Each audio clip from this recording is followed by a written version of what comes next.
இன்றைக்கி சேனலில் சளி இருமல் கோல்டு காஃப் சரியாகிறதுக்கான ரெமெடி பார்க்க போகிறோம். மல்லி 100 கிராம்,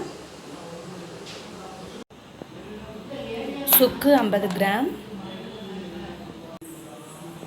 மிளகு 50 கிராம், சித்தரத்தை 50 கிராமுக்கு கொஞ்சம் கம்மியாக எடுத்திருக்கேன். திப்பிலி 50 கிராமுக்கு கொஞ்சம் கம்மியாக எடுத்திருக்கேன்.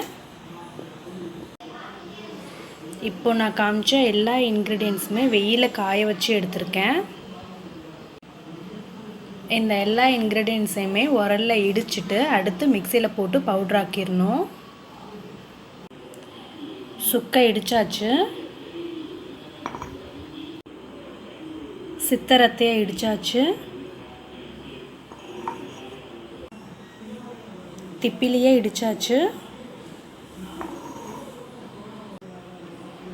மல்லி மிளகையும் மிக்சியில் பவுட்ராக்கிக்கலாம்.